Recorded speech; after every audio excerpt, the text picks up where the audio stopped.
Good evening and welcome back to another edition of Beyond the Backstage Pass. I'm your host, Vince Edwards. That's my co-host, Kyle. Something's going on his computer. Thanks for the help with that, buddy. We love sound from all around. You're so good. You may know me from Sound Image Productions, a couple Facebook closed groups called Beyond the Backstage Pass and Death by Loadout. Got thrown off on the intro here. Let's go over to the man responsible, Kyle Thomas. How you doing, brother? I'm sorry about that, brother. This is like a spasm of conscience. This show just happens, man. We don't put that much. This is live. I need you to be a good boy when we're coming in. That's my little free range area. I'm just shooting that shit from the hip. I'm not reading or anything. So all right. My fault. Hey, I love you for it. It's no big deal. How you been this week? Not too bad, man. Yeah, you guys got up to some business over the weekend. What was it, Monday? Or Tuesday? No, it was Tuesday. It was Tuesday, the first of the month. We went over to the Palace of Fine Arts to support the Red Alert event. Me, Alan Pettibone, and Ryan Anderson all headed out to support the cause and set up a bunch of red lights. It looked really good. Yeah, the pictures on that were fantastic. I can't wait to see the video. I guess there was a video taken from a chopper going overhead. Yeah. AJ was in today. AJ Fordella was in, telling us he's kind of minding over all of that. Yep. And he said he's going to send us a link to that. I'd love to kind of see what the hell that looked like. I bet you the city, San Francisco, all lit up in red at the cool spots. We got to drive around a little bit, see the other spots. It was incredible to see Civic Center and Bill Graham, all these places contributing. It was amazing. Yeah. And it's really a good cause. It's like we do need to put more effort into getting hold of our congressmen and push this Restart Act so we can get some funding. It's a $38.1 billion industry, and we're all suffering here. So any way that we can shine some light on it, it's like such an honor to be able to be a part of that and to contribute in any way we can. So. You guys did an amazing job. I couldn't be more proud of you. It turned out great. We also did the Blue Note up in Napa. We sent up some lights to that job, and it turned out real pretty. Yeah, George showed me some photo. Your brother took some really nice shots and posted them. It turned out pretty good. It's sad to think that we're waiting on the Congress to be our saviors on this, but fingers crossed. Call your congressman, write them, send them a nasty note, whatever you think might work for these people to get off the pot here, because people are struggling out there. It's a tough time, and it's almost like you guys forgot about us. You'll need us again here real soon, and we'll be ready, but. It's been a little crazy. Turned out really good overall, and a lot of companies in the area contributed, and yeah, it was good to see everybody working together. Yeah. It was like I go up to the security guard to go show him my wristband. He's like, "Oh, you're all set." I'm like, "No, you look at my wristband. Follow This the has been protocol, a while. brother. This is 6 months. I need to check my ID, maybe frisk me." Oh, it was hilarious. Well, I heard somebody else say something. One of the union hands was out there, and somebody busted his balls about doing something in proper order, maybe coiling wrong or something. And he said, "Oh, dude, you don't know how good it's been somebody to get up my ass about." For real, the weird things people get excited about. Jones and to be yelled at. That's a good one for me. I thought that was hilarious, kind of. Broke the glasses. There's a signature thing here. Got a crack. I put some super glue on it. You broke the Legos? No, dude. Oh my goodness. I go through glasses, and that's why I buy the shit ones. But they're harder and harder to find, the ones that make my work on my face, which are pretty much, you got a picture to go off of. I know. I take it in, and I'm like, "You got any of these?" And I just show them the picture, and I just keep fucking striking out. But so I got that bad news to report. Anybody have any good glasses hookups? Let me know. Oh! Look who's checking in. It's Pat O'Doul. Hey, brother. And Crew Music Asia. That'd be Clint. Clint, he's the man. Seriously. And how you doing, Clint? The brother from another mother, a guy we truly love, Charlie Zaricki. I hope you're doing well, my brother. How you doing, Charlie? Listen, we do it all the time. We got all these super cool friends. We're very, very lucky to know some people that have been around for a minute, that know the game, and tonight's no exception. Tonight we're going to taking on a little bit of a journey with a good friend of ours. He's a special guy. He's been in the game for over 36 years. He's worked with, I'm going to break out a little list here. I can't do all of them. I'm just going to hit the top ones because it'll fuck with your head. Tupac, Prince, Ozzy, Willie, Jay-Z, Grateful Dead, Bowie, the Ramones, Metallica. I mean, what? Stop it. He quit smoking cigarettes when they were $2. That sets him right and there. He's super old. There's his old guy credentials. he's worked in the San Francisco Bay Area club industry, and our clubs aren't like everybody else's clubs. We got the Warfield, one of the best small venues in the world. The Fillmore, everybody and their mothers played at the Fillmore. He's a badass. He's our good friend. It's Tony Biancalana. How you doing, brother? I'm doing all right. I'm doing good, Vince. What's been your secret to surviving this last 6 months? I heard from a little owl. He told me that today was your first day you shaved since you got the notice that it was time to sit and wait. Yeah, pretty much. It's the first time I've shown my face anywhere in 6 months. I bet you look like fucking Grizzly Adams, man. I would love to see that. So good, dude. Well, I've been working on my gut. Yeah. Oh, yeah. It seemed like you really put in the work there, brother. You're showing some results. In a lot of ways, it was very good to have a little bit of time off. Sure. Because, our business, as we all know, it never really ends. I used to complain about, like, man, the phone never stops ringing, ever. And then guess what? And now it stopped. You kind of want the phone to start ringing again. Yeah. So it's kind of a weird thing. I mean, I've gone through a couple of, odd things of losing work because of natural disasters, because of fires or the earthquake in 1989. You've been to 3 fires and the big earthquake, that shut you down for a minute for sure. Exactly. Yeah. I've actually opened the Fillmore 3 times. So, Oh, boy. Oh, God. But this is some other level shit, isn't it? Well, this is a different thing because, at least then there was, we knew when we were going to go back. That's right. We knew and at this point, I mean, I have faith that, things are going to come back.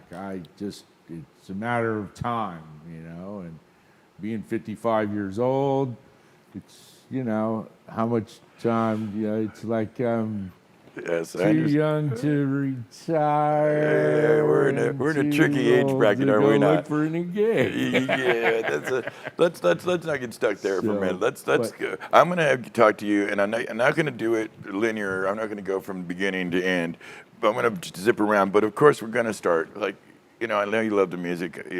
You've been doing this for a long time. Your workload is extraordinary. How did you get into business? I started working for Bill Graham Presents at the Kabuki in I used to love that Wolfgang's place. in 1984. Yeah.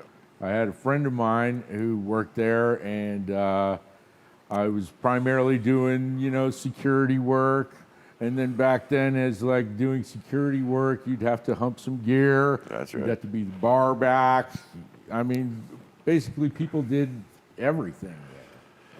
Whatever you got asked to do, there was no, I don't do that. Well, that's actually, okay, that's an interesting point because back when we started up, it was kind of expected that you would at least try. You tried to do most anything that was expected of you or asked. And how do you see that different nowadays with the youngsters coming up? They kind of seem a little different in that respect. Well, a lot of that I think has to do with the simple fact that, when I started in this business, I was hanging out in clubs. I was playing in a band. The whole idea was it was going to further my career in the music industry. Oh yeah, we all had that feeling. I don't know what he's talking about. Exactly. I definitely didn't come from that line of thought either. No way. Yeah, we all thought we were going to be rock stars. The main thing is I think that we all started doing this because we're fans at heart. And That's I still right. kind of haven't lost that idea. Yeah. And if I have any advice for young people, that would be it. The difference now is that you have a lot of guys and a lot of people in our industry who they've gone to college to learn this career, That's which correct. is completely in my mind of thinking, if you would have told me that 35 years ago, I'd have been like, get out of town. Yeah, it is a little shocking. I think we struggle as older dudes when they come around. I have this. Well, had this as a situation before everything stopped. The young guys would show up and they'd want to take a tour and they'd, work on an application and they'd say, oh, I just got out of SAE or Expressions or Full Sail, Full Fail. And I'd say, well, what are you? And they'd say, well, I'm an A1 or I'm this or that. And I'd burst into laughter and say, well, okay, we did it a little different. We came up and learned on the job, in the pit, on the fire. The old dudes like throwing wedges at our head when we were getting wrong, chucking 58s across the room, screaming. And so that's a way. We're going to undo all that stuff you learned in your school in there and teach you like the actual job, opposed to the kind of the book read part of it. But it seems to me there's a lot more specialists.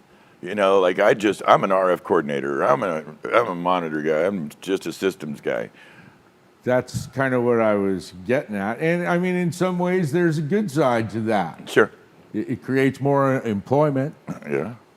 However, it makes the show a lot more expensive. I had never thought about that angle. I thought about the expensive one, but not like people were actually. Which is, the other strange bigger thing about, just the whole nightclub thing is because it's kind of, as I've often said, like running the Fillmore is like trying to unload the truck and drive at the same time.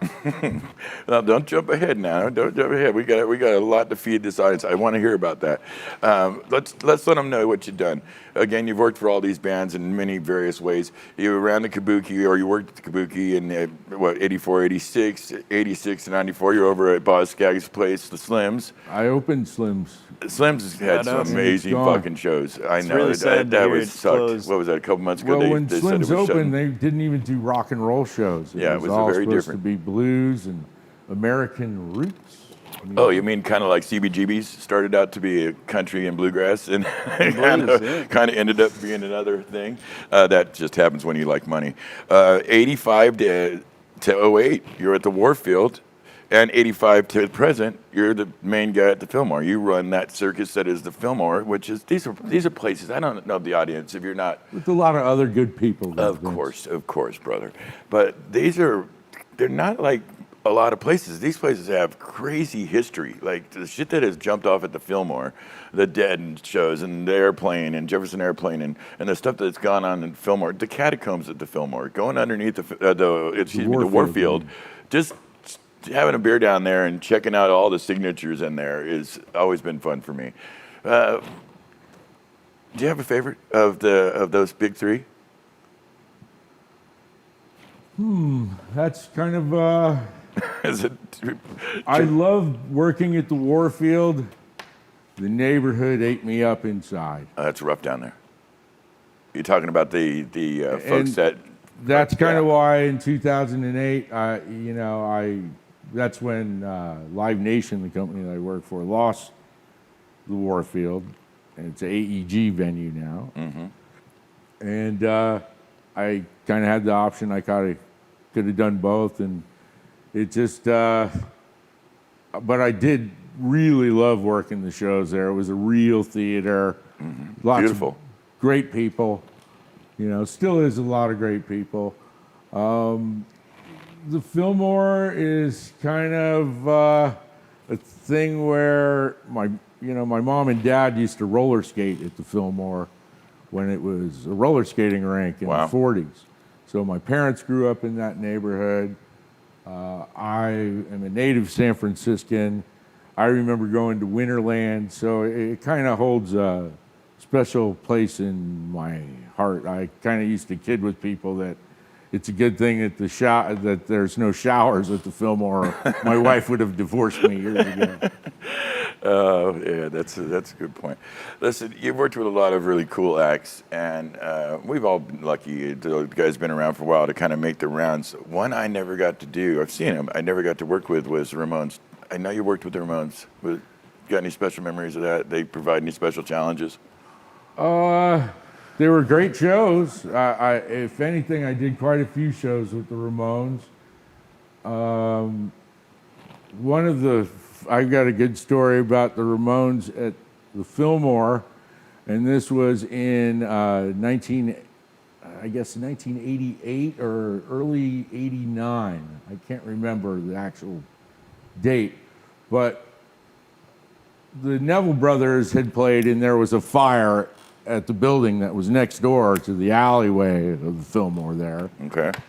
And so they had torn the building down. They had a wrecking ball out. The alleyway looked like a bomb hit the damn thing. Wow. You couldn't even really roll any cases down the alleyway, so we had to carry all their gear up the stairs. Oh man, that was brutal. Sounds awful. And so what had happened is the wrecking ball had come and taken the building down that was next door, and it broke the sewer line. So there's like raw sewage in the alleyway. And then the Ramones pull up. And it's Somehow it's fitting, I the don't know. brain drain tour. Oh my God. God was having a little fun that day.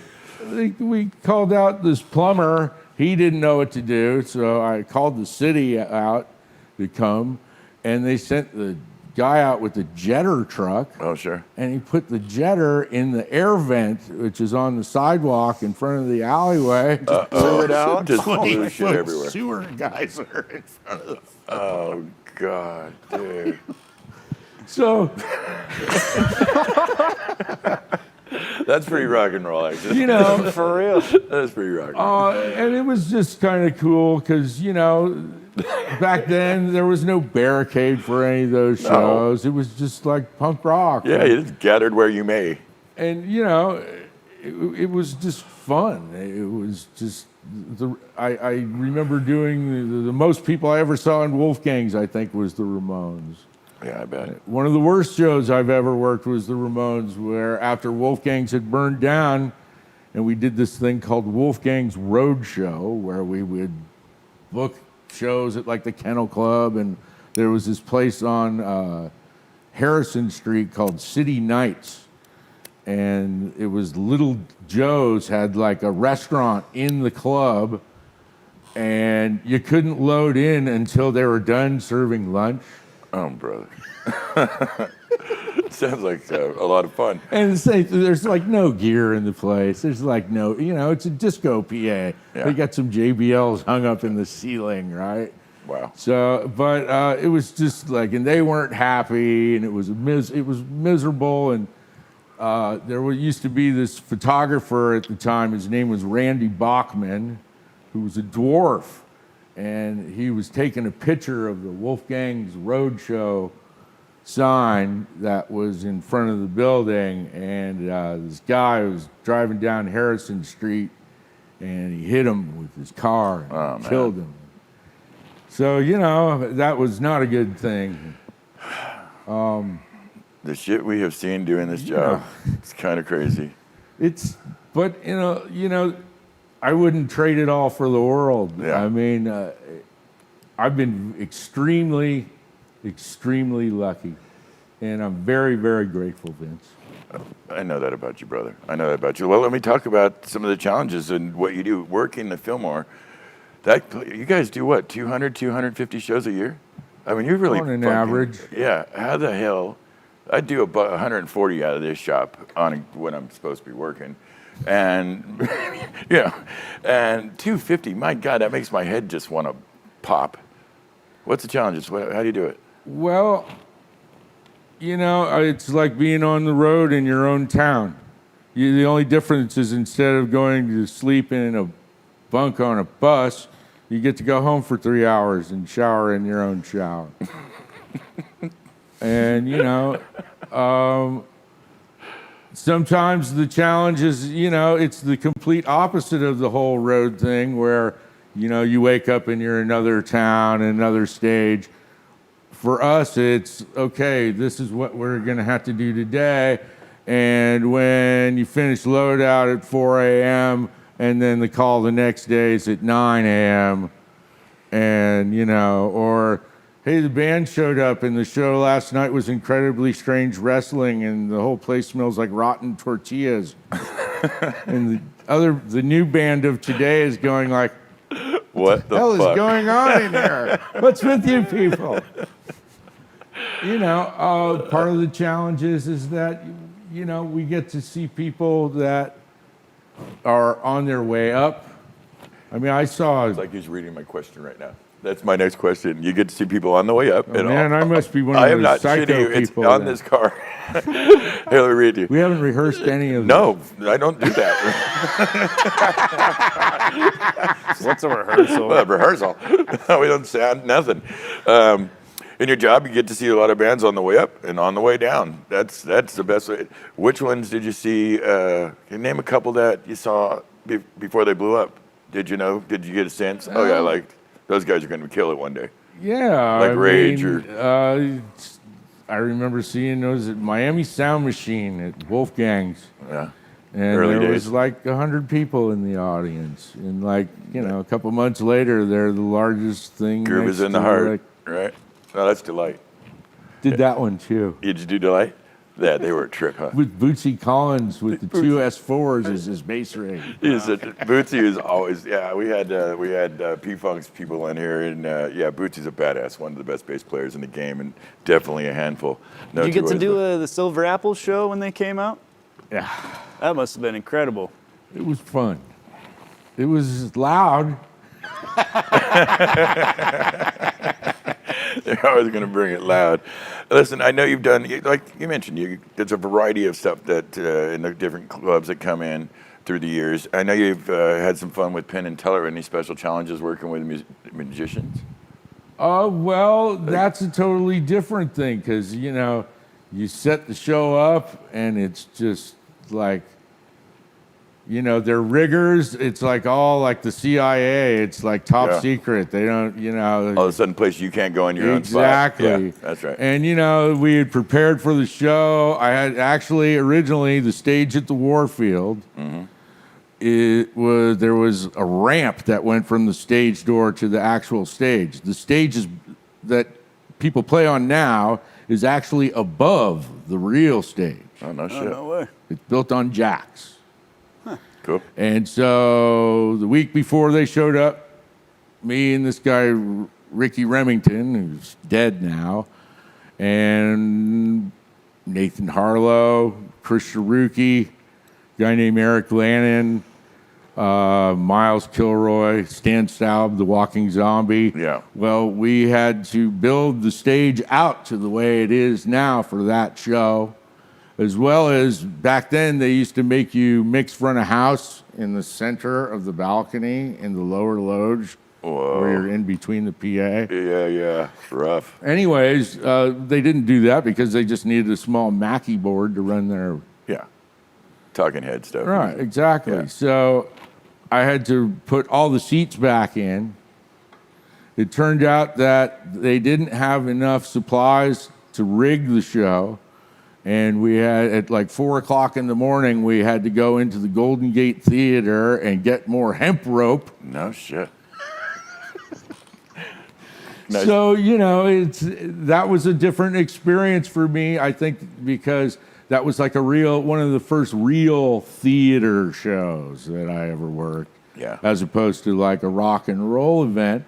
And getting back to what, we were talking about earlier is just the whole kind of thing of, in the nightclub world, you kind of have to deal with people who don't know any better, who don't kind of have a clue sometimes.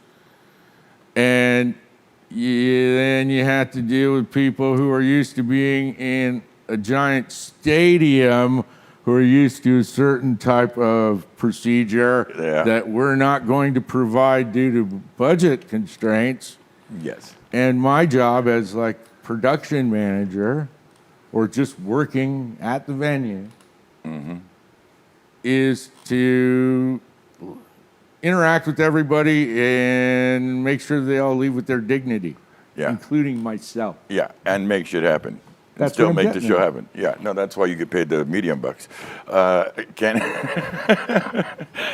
can we? That's one of my favorite. Brutal. That is correct. Jokes, the medium bucks. And the medium bucks are good. Hey, we're happy to do what we do. I was talking with you before the show, and we were saying that when we talk to young people, we're like, yeah, you're going to get in. Listen, man, you're going to work hard, but you're not going to get rich. You're going to get a bad back and good stories. So if you're cool with that, that's kind of the deal, and make sure you have a Sharpie with you at all times. You're going to be okay. You did some work with David Bowie. Now, everybody I know that's worked with Bowie, I was talking to my brother about it last night, a little work we did with him. Special stuff? You got any special memories of that? Just a polite gentleman. Yeah. Class guy. And the crew, it was the same. I mean, the Tin Machine shows that we did at the Warfield, and there were some at the time at the Warfield. A lot of people, if you've never been to the Warfield Theater, there's an office building that is directly part of the actual theater. Right. Right. Mm-hmm. In fact, there's a door on the third floor of the Warfield Theater where if you open that door and you walk through the door and you didn't know any better, you'd fall to your death to the organ where the pipes used to be. Wow. Right? I didn't know about that door, and I've been there a million times. Anyhow, so back then, getting back to what I was saying about having to mix front of house in the upstairs. The special spout. Yes. Yeah. Where we would, they thought it would be kind of cute for us to carry the, PM 4000 up the stairs. And, now they let you mix on the floor there now that all the consoles are like. Yeah. That's very different. Yeah, no, the old days. So, but anyways, so there were all these people, the landlord at the time of the office building, no one was renting the office space because there's a bunch of derelicts everywhere, right? Yeah. So he was letting people live, he was renting the offices out to people who were living there. Wow. So, I mean, it was kind of kooky. Yeah. And we were like moving some dead cases through the office building where the elevators are, and somebody took like the drive rack lid. No way. Really? And I knew I had security down it's below. not nailed down, so man. I knew that no one had taken it outside. So I'm going around on every door of every office, going I know one of you motherfuckers has this. Give me back my lid. I'm just gonna I'm gonna just go downstairs and pretend like nothing ever happened, and it's just gonna magically reappear. Yeah. And everybody will be And okay. it actually did reappear. They were using it for a table or some shit. But they were just they saw what was going on, and it's a box. Yeah. Nobody got hurt, and in a lot of ways, that can carry through to a lot of things we do. It's just a box. Yeah, I agree. It's just a show. Talk to us about working with Chuck Berry. Now, I know some stuff about Mr. Berry.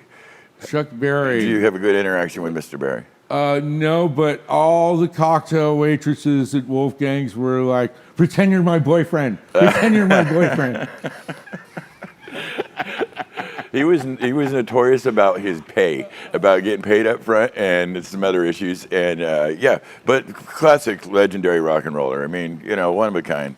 Yeah, I mean, he plays with a pickup band. Yeah, I mean, that's right. It's very old school. He used to drive himself to the shows. I mean, he keeps I got to get cash before I go on stage. He will not appear on stage before he's paid. Simple as that. That ain't happening.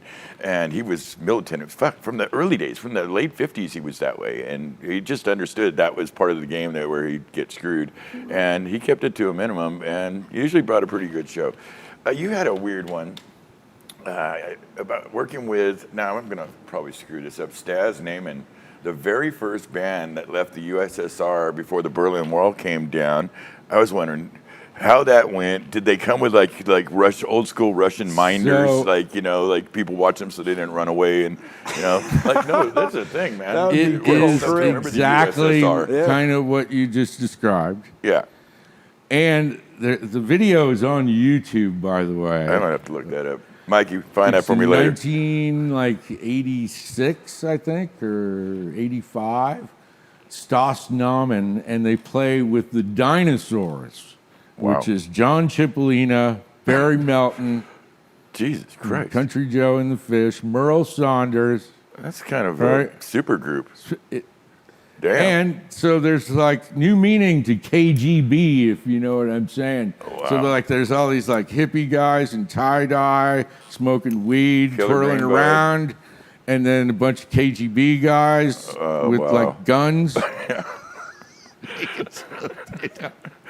It's such a No, trip, man. you have to, there was a time when we were all wigged out in our heads about some KGB and shit, and then finally they started opening up and coming over and visiting us, and like, it was some strange shit. Like the hockey team would come out and you'd have to do a thing with them, or some of their famous fucking gymnasts or shit, or in this case, this band. And yeah, I know exactly what you speak, and it was kind of sketchy, but it was also kind of like exotic and weird. Like you couldn't help but just stay and watch and see what happened. Somebody might get shot running toward the door. Or, it was Incredible, yeah. it was You know, just- but different that level was of Bill. fear. That was Bill Graham. yeah. Only he could do like stuff like that. Well, I mean, his reputation preceded him. If he said he were going to do something to make it happen, Well, you could and he probably, would, the you history know- said that he would. I'm gonna have Woody Herman and the Who play together. It's a Bill Graham thing. Or Miles Davis and the Grateful Dead. I'm gonna have the Dinosaurs and like the Russian bloc. And if anything, rock and roll is kind of what brought down the Berlin Wall. In some ways, huh? Yeah. Capitalism in general, failure sense of, the economics in the communist bloc. There's a lot of A things. lot of stuff. I thought it was the weight of all the jeans they bought from us. I remember tourists asking like, "Hey, jeans? How much for the jeans?" There used to be, when we were growing up, they would say stuff like, "Oh man, a pair of 501s you could trade for like a car in Moscow." Right? Like they'll fucking take a brand new set of I've heard 501s this. and they'll give you one of their little shitty cars, and that's a fair, clean trade. Who knows if that was true? You've worked with you work in all different segments of music. You don't discriminate. You can get in there and do a good show with, put asses in seats. Any special challenges? I know you worked with Tupac back in the day and Jay-Z. Working with the rap shows versus doing rock shows. Well, I would say that over the years, it's really changed on a lot of sides. When we first did, what was it? I think it was like the Tupac Shakur show at Digital Underground at the Warfield. Yeah. I mean, people were like afraid of those guys, and it was just they're just people. It's Well, just there was like- a little Oakland gangster there thing was going some on there. Stuff like that be going on. fair. One of the comical things was when they're like, "Yo, can we get some of the white people off stage?" And so we all leave, and then well, can we get a couple of you guys That was back? a spit take right there. I swear to God. Will you fucking be careful, Tony? What the hell? I'm doing a show here. Leave it to Whitey to ruin a goddamn show. Can we get some of you guys back, though? Ones we need. The performer, let them do their thing, man. Get down over irrational exuberance. But it's way more professional than I think than it was. Along with that, I think some of the angst, and it's just like everything else, Once punk rock.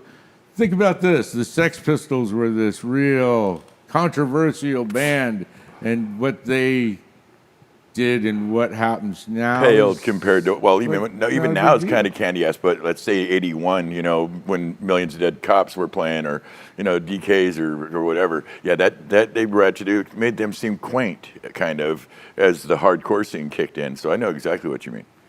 Well, and then But over time, it just becomes that's a thing. it and becomes the kind of mellows. it becomes the mainstream. That's right. Crazy. Yeah, mainstream, not G.G. Allen. G.G. Allen was never going to be mainstream. First of all, he was intent on killing himself, and then his issues with fecal matter and other I'm just stuff, saying in but- relation, like Sex Pistols, Gigi. I don't know. Maybe How the about- Jabbers we had something another up on version it. of that pre-GG, which was Darby Crash. Yeah. And Darby Crash used to carve himself up on stage. He was gone out of his mind on heroin. I'm the singer for the Germs. So it was a stair step. You know, Sid kind of had that with the heroin. He was a little less caustic, but pretty Johnny much- Thunders. The Johnny Yeah, Johnny. Thunders. He loves Johnny Thunders. I That mean, was my Who idol when doesn't? I was a yeah, kid. yeah. Don't tell him who doesn't, bro. What was it like working with the man, the badass man, Roy Orbison?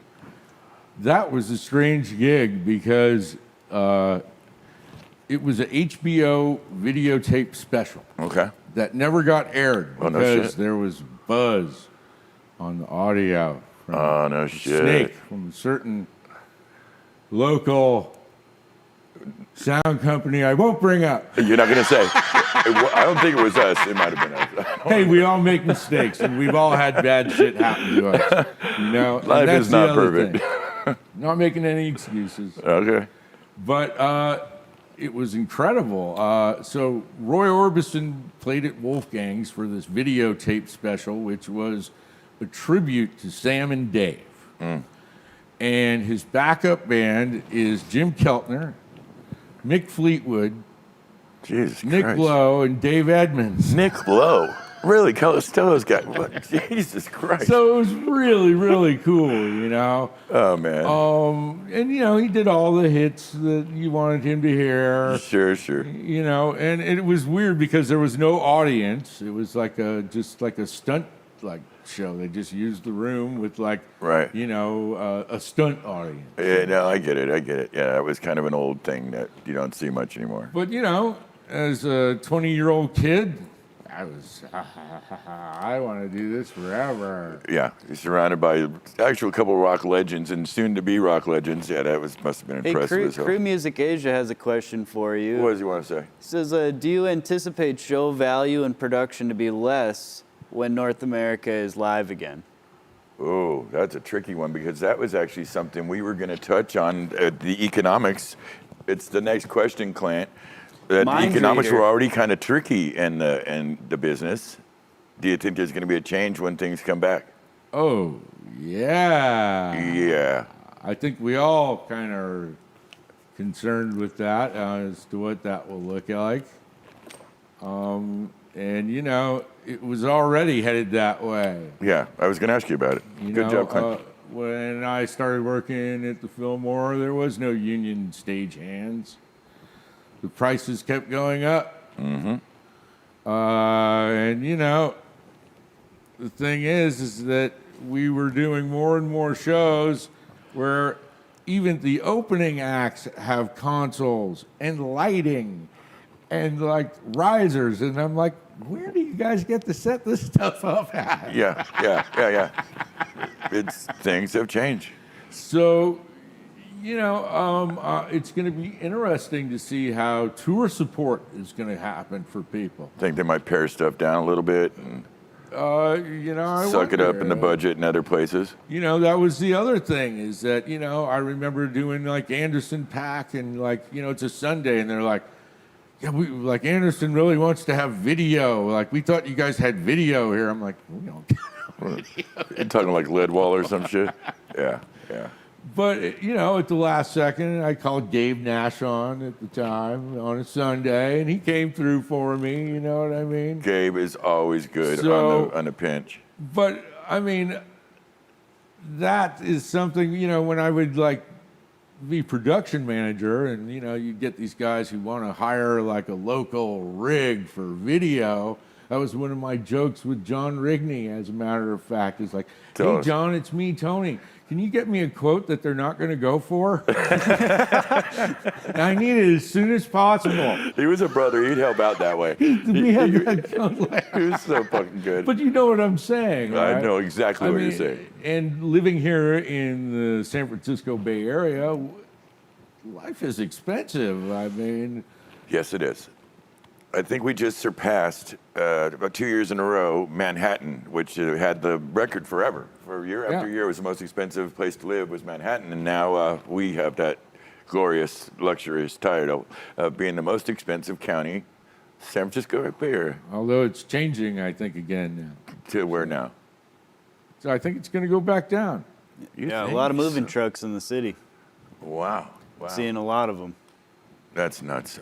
But everything. It's kind of like a snake. It eats, and it takes a while to digest. Sure. It gets hungry again.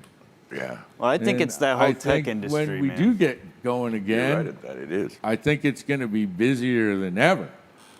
Well, At they're least I gonna- hope so. Well, I think there's been some logic that says all the shows that were booked that got canceled are going to still. I know there's many tours that are they were postponed, which is a technical way of not having to give the money back for pre-sales, and so they're postponed. So that means they're coming back out and have been booked into summer areas of 2021. Of course, there's artists making music right now. No two ways about that. Sitting home in the kind of new DIY nature of people making music with Pro Tools and shit. So I think we might, if everything works out, people can feel safe to come out, we might be pretty friggin' busy.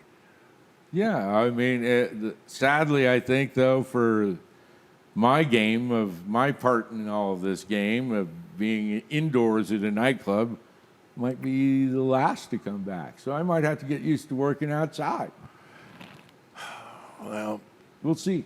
yeah, I don't like here. I can't imagine a guy like you not doing what you do. It'd be friggin' sacrilege. It'd be I do what I do no matter where I'm at. Yeah. I'm the same person. I know you are. I know. I work hard at trying to be a good person, Vince, everywhere I'm at. And I think that's why I've been successful. I would, Because people realize that because I'm not afraid to say it and mean it.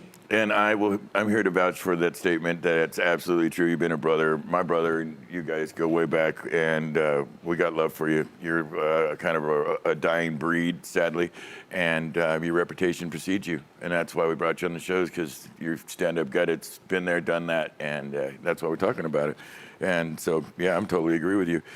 Didn't you guys at the Fillmore, if I remember correctly, didn't you have a fire in like 2008? Yes, we did. What happened with that? Well, we were doing the big Death Clock show. Oh, all right, it was Deathlock. Where ironically on the cartoon Metalocalypse, where Yeah. they come from, I set guess they lit were on fire. always trying to destroy the venue and kill everyone in the audience. And it synced up. So, well, the Fillmore is a very old place, Yes, it is. and it has a lot of old wiring, and kind of most nightclubs are usually in old, worn buildings, is the Yes. term I will use. That's a reasonable term. Lived in. Lived in. Used up. So, what happened is that there was a rain. So, there used to be this shed in the alleyway under the big steps that are on Geary there, the front, right? Yes, sir. And that is where all the electrical meters and gas meters are, and they were in this shed. Okay. Well, there was a downspout from the roof that was leaking into the meter box that fed all of the house lights. And that was all some kind of the- a problem. I don't understand why it didn't work out. What the fuck? So Jesus. the show we're doing, we have their video projectors are in the lighting booth, and the lighting booth starts filling up with smoke Whoa. because it's coming in through the conduit because the meter box is on fire, Oh, shit. right? Yeah. So with Morgan, I'm Mr. with Pittman? him, Morgan Pittman? and so he's like, dude, like, I'm like, well, I'm going to go upstairs in the attic and see if there's anything going on in there. So I go in the attic and I like walk above the lighting booth and I'm thinking to myself, like, okay, now I'm up here. Like, what if there really is a fucking fire? Why did I do Fire that? is part of the building. We kind of went the wrong way, bro. So then I don't see any smoke in there at all. So then I go back down to the lighting booth, and it's filling up with smoke, and like, then I go, and it smells electrical. So I went down to the shed where it is, Yeah. and I'm like, okay, that's where it is. Voila. So it was basically coming in through the conduit. Yeah, I can imagine that. Sure. So I had to go up on stage. Goat Whore is playing, or no, I'm sorry, it was Soylent Green. Oh, no guys shit. now in Goat Whore, I think. Yeah, yeah. And I'm like, dude, you gotta like stop playing, man, and like just let people know, like the place is on fire. He looks at me, he's like, dude, that's your job. I'm like, You tried. It was a good try. I mean, can you explain to the people why everybody get the fuck out? I go, they stop playing. I go through the mic and I start telling people, hey, there's no reason to worry. We're having a small electrical fire in the alleyway. And of course, everybody who's watched the Metalocalypse show thinks that it's just like bullshit. Yeah. Like they're like throwing shit at me. Yeah, that sounds about right. Boo! Right. Yeah. Well, plus it's that crowd, And too. then, That crowd, when the that's fire fucking trucks all priceless. showed up, that's when they all realized that, Oh, he wasn't. maybe that guy's like not messing around. Yeah. And we evacuated everybody out through the front, which was, a real showstopper. We had to cancel shows for a while. I bet. We got red tagged. Oh, no shit. The good part about it is we got new electrics. Yeah, I probably just ripped through the whole system and changed it out. Well, Or is- they realized that, how electricity outside, metal staircase, fire exit. Sketchy. Because, all your electricity is above the fire exit. Yeah, yeah. Beneath the fire exit. That's super What clever. could go wrong? What could go wrong? Rock and roll, man. So, that was a very interesting situation. And, luckily, everything happened right. I really believe that somebody up there likes me because I've been, like I said earlier, Could have been worse. the luckiest person I know, Vince. Yeah. I'm with you, man. That's a great way you look at it. We were just kind of briefly touching on it, but in more detail. Thoughts on indoor venues in COVID-19? Are you guys gonna look into special things that you have? How do you see that playing out? Just for instance, you ever been to the bathrooms at the Fillmore? Oh, stop it! Yeah. Well, There's the social distancing thing is it gonna be really tricky? not to mention, getting back to the money. Yeah. And there's already other things in that building that need attending to. It's over 100 years old. We're loading in with a forklift. Always a treat. Yeah, which was good last year where I had the guy with the video set cart and I had advanced the show with him and I'm like, well, how big is it? Like, because the box is only, 8x4. 96 inches, okay? Yeah, there's a limit on what you can stuff into it. That's all we got. That's right. Oh, it's 102. Can we just try it? And I'm like, yeah, we could try it. But then all that other stuff in the alleyway that you need to bring in to actually do the show? Yeah. Yeah. You just shut it down right there. So, and that's the other thing, getting back to what you were saying about, they're going to have to scale back some of the stuff. What I see happening is we're going to really need to see the people who have real talent, real music talent. Sure. Real entertainers again. Yeah. And maybe that'll be a good thing. Got a favorite moment? Hell yeah. Let's, your lips to God's ears. You got a favorite moment while working at the Fillmore? Something that stands out? It was like, everybody and their mother has come through and played in your tenure. It's such a wide list, I don't even dare try to touch it. It's just too hard to really narrow it down. To narrow it all down. I've spent my whole life there. Yeah. Which, not many people can say they've had the same job for 36 years. That's correct.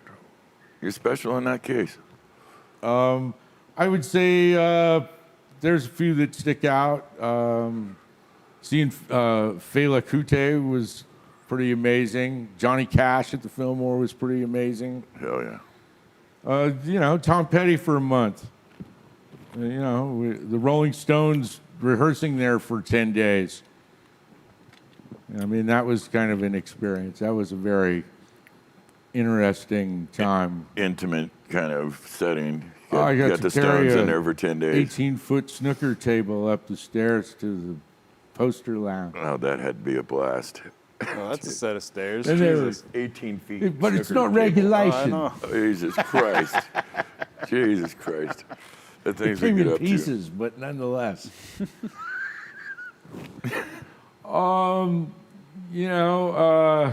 Seeing the Shaolin monks at the Warfield was pretty to. incredible. That was heavy. Doing Ozzy Osbourne for a couple of shows at the Warfield where we had the giant 50-foot inflatable Ozzy on Market Street with the red carpet. Right. Sharon went big on that one. It was no more tears. Yeah.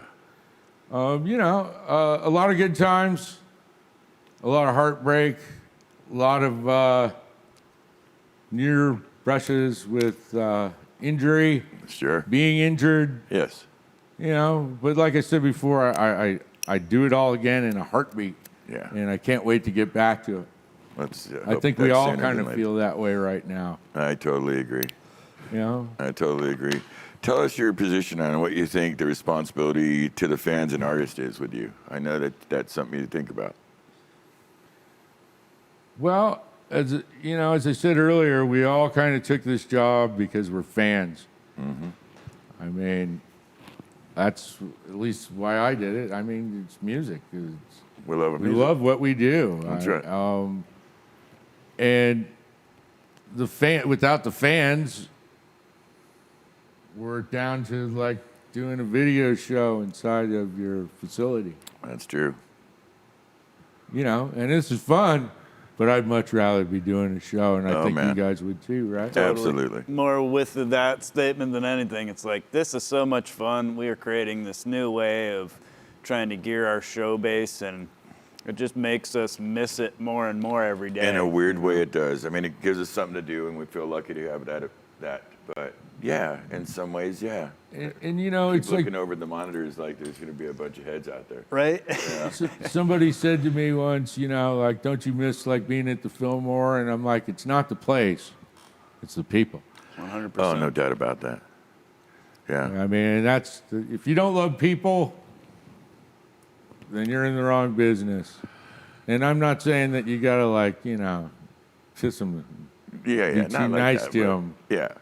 No, but you got a strong We wouldn't respect. have any audio guys. Always picking on the audio guys, I swear. Oh, come on, everybody deserves to be picked on. No, you're not wrong or anything. I can't deny what you're trying to imply. But, I always, on this show, we like to go after the squints and the lampies. So I just, just for your But that's information. it's the camaraderie. It's the talking shit that's all part of what we do. Yes, It's all love.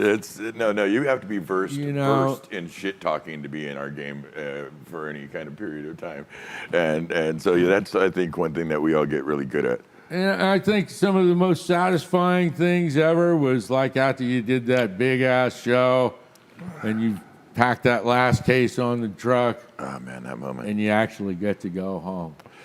That moment. It's a special moment. And you got to be there in order to go home. That's right. If you're already at home, then you don't get to have that feeling. No, you're not wrong. You're not wrong. I noticed, back